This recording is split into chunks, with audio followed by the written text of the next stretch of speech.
आता सोडले वासराला दूध प्यायला, दूध पिते ते.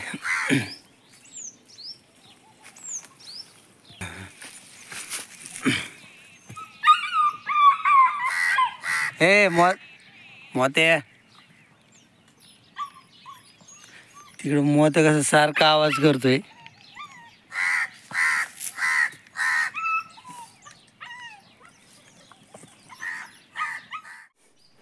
तर ह्याच्यातला इथं गुळ घेतोय मी, एवढा बस होईल. ह्याच पावशेरच्या वर झालाय, रोज थोडा थोडा.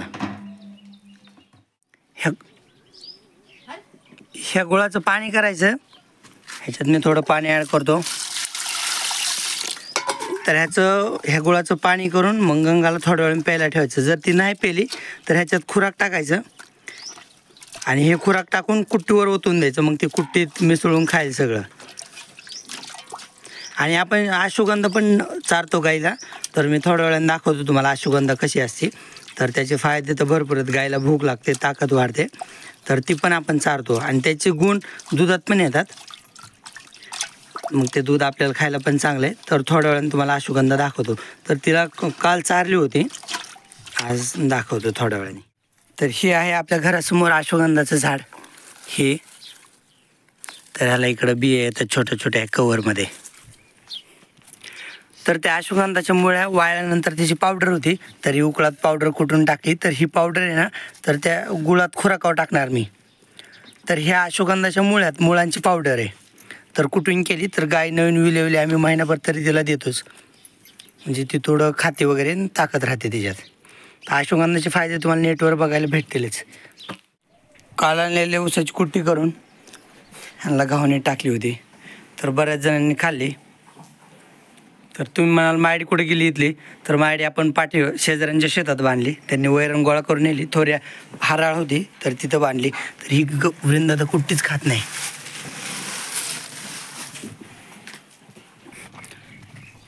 तर इकडं गंगाला तर सकाळ सकाळी पाणी पाजले मी 9:30 वाजताच लवकर, कारण तिला दुपारी परत मग 2ला पण पाजायचे.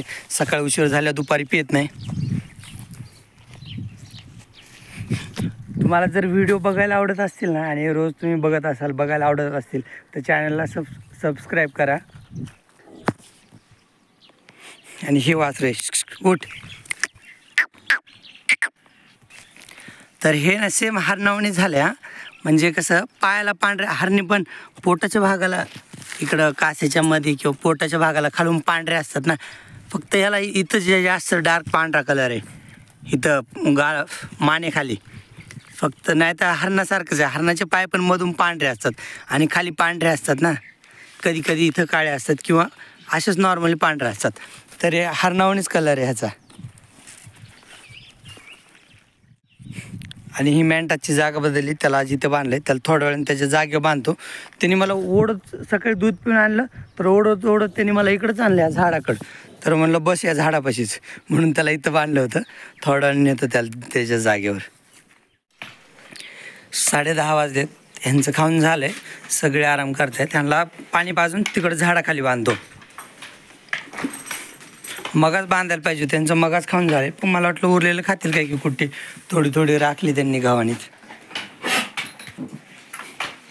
पण त्या तर काय खात नाहीत. जवळ आले की असा हात लावायला पाहिजे, तेव्हा मग शांत बसते. त्यासाठीच मणका इकडं करते.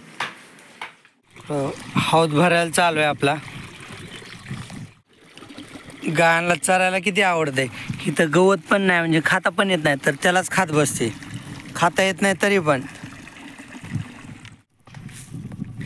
या चौघींना बांधले, आता दोघींना थोड्या वेळात आणतो.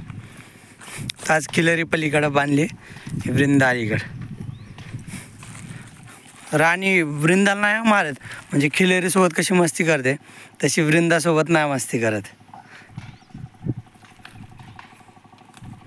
आणि वृंदा पण देवशैनीला जवळ येऊ देते, हिला नाही येऊ देत जवळ. आज सकाळी जनावरांना ऊस टाकलाय, तर आज संध्याकाळी मग परत वैरण टाकायची जनावरांना.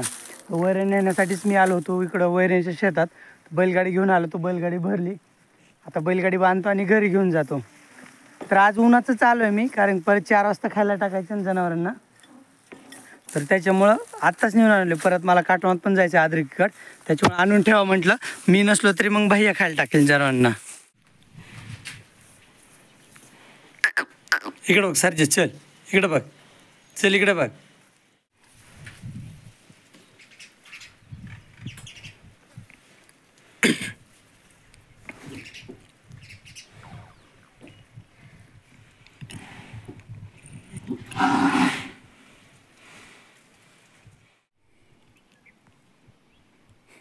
गायांचा आराम चालू आहे.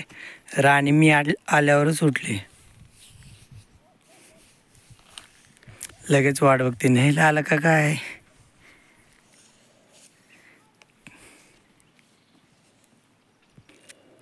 देवशेने, वृंदा, खिल्लारी किती आरामात बसल्यात. तू बी बस रे.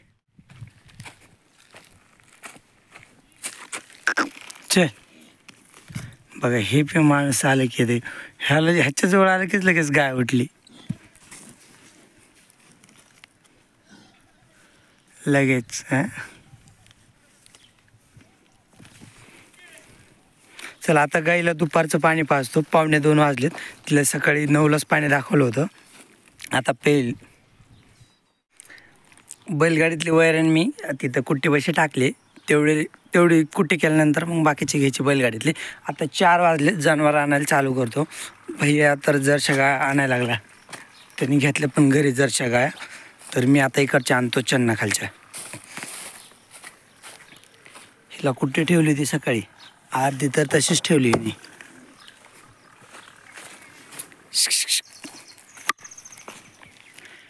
लाईट तर सकाळीच गेली. मी इकडं सोलारवरती वायर जोडले कुट्टीचा. सोलारवरती कुट्टी करावी लागेल. बाकीचे इकडं बांधल्यात गाया.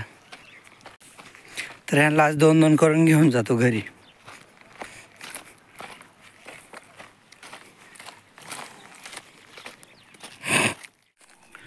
कुट्टी चालू करायला 4:30 वाजले. सोलर प्लेटवरती लयच धूळ बसली आणि पक्ष्यांनी घाण केली. त्याच्यामुळे ते काय चलत नव्हतं. चालू करून बघितलं, चाललंच नाही. तर मग गाया आता इकडं बांधल्यात. खायला तर नाही घरी, आणि कुट्टीशिवाय गाय व्यवस्थित खात नाहीत. तर ज्या दुधाच्या गाया त्यांना बांधले इकडं घासात. गंगाला पण बांधले घासात. केलेरी वृंदा मी आपल्या शेजाऱ्यांच्या शेतात बांधले. त्यांचा कडबा नेऊन झाला आहे. तर गवत होतं तिथं खायला, तर तिथं बांधल्यात. आणि ह्या 4 हिथं आणि ही एक इथं 5वी. तर वासरांना घरी खायला टाकतो बारकाल्या, आणि बाकीचे जे मोठे त्यांना पण पांगवतो. असंच कुठं कुठं बांधतो. किसी ने कहा है कि जब बहुत क्यूट होते हो तो कुछ करना नहीं पड़ता, इसीलिए मैं सारा दिन चिल करता रहता हूँ. ती मायडी पण इथं बांधली. तर इथला जो पाचोळा आहे ना, पाला थोडं थोडं गवत, तर ते खायला आता ते. आणि वृंदा आणि खिलरी तिकडं लास्टला बांधल्यात, त्या म्हशीच्या वर पलीकडं.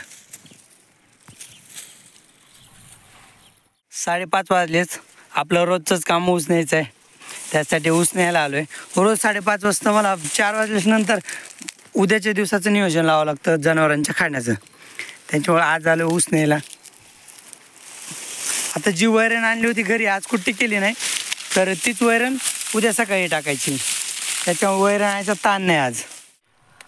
ऊस भरला बैलगाडीत. 5 ते 10 मिनटं लागतात बैलगाडीत ऊस भरायला. सगळ्या गाया खात्यात, पण गंगा खात नाही. तिचं लक्षच नाही खाण्याकडं. तिचं लक्ष सगळं तिच्या वासराकडे.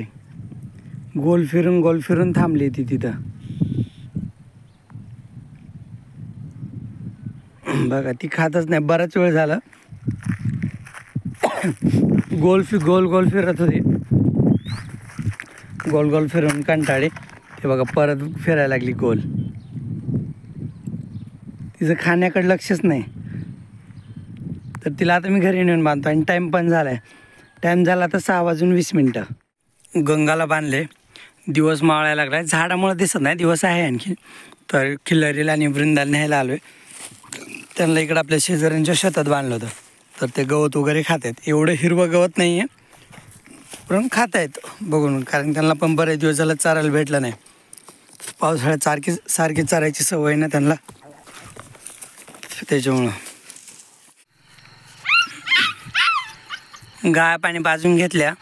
मग परत तिकडं काटवात गेलो होतो आईला आणायला. आईला आणलं. भैयाच्या धारा चालू होत्या. थोडा वेळ बसलो.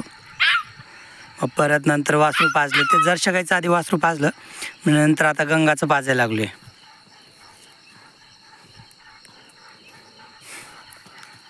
सोडायला लयच गडबड करतात, सोडू देत नाही. त्याच्यामुळे त्याला गळ्यातून सोडलं होतं. आता त्याच्या गळ्यातली रस्सी आणतो मी. पित पण किती दिसलो छान. आज पप्पा तर घरी नाही आहेत. पप्पाला यायला 8:30 वाजतील. पप्पा नांदेडला गेले होते. नांदेडला सकाळी गेलं ना तर म्हणजे रात्री कालच गेले होते. 6 वाजता निघले होते इथून, 5:30-6 वाजता. तर मग परत त्या गाडीवाल्याला दुसरा माल भरायचा होता दुसरीकडं. त्यांनी दुसरा माल भरला. रात्री 9 वाजता निघले होते. तो माल भरून बीडमधून तर पोहोचायला 1 वाजली होती त्यांना नांदेडमध्ये, 1-1:30. नंतर पण नांदेडची आडत उशीर होती, बीडची आडत लवकर होते. नांदेडची आडत 11 वाजता होते. भाव लागतो 11 वाजता. मग त्याच्यानंतर पट्टी घ्यायची वगैरे 1-1:30 वाजते. तिथं मार्केटमध्येच नांदेडच्या वजन बघायचं, हमाली वगैरे कटते. नंतर पट्टी घ्यायची. 1-1:30 वाजता निघायचं. परत पिकअपवाल्याला मध्ये जेवण वगैरे. तर त्याच्यामुळं उशीर होतो मग पप्पांना यायला. आता मागच्या वेळेस तर 8:30 वाजले होते. आणि ह्या वेळेस पण पप्पा फोन केला होता तर म्हणले की 8:30 वाजतील यायला. बाहेरगावच्या मार्केटला जायचं म्हणजे 1 दिवस तर जातोच मार्केटमध्ये. चला आता व्हिडिओ बंद करतो मी. आता कामं पण झाले. त्या वासराला बांधलं की मग कामं झाले सगळे. आई आता स्वयंपाक करत असेल. भैया त्या दुसऱ्या गाईची धार काढतोय. मग तो धार काढायपर्यंत वासरू हे पिऊन घेईल दूध. मग तो लगेच ह्या गायची धार काढायला येईल.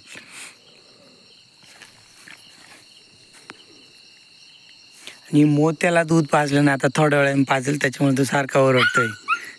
त्याच्यामुळे माझ्याकडे बघितलं की ओरडतोय. त्याला आता हे वासरू पाजून झालं ना मग त्याला दूध पाजतो. चपाती वगैरे ठेवून जमत नाही त्याला, सकाळ संध्याकाळ दूधच लागते.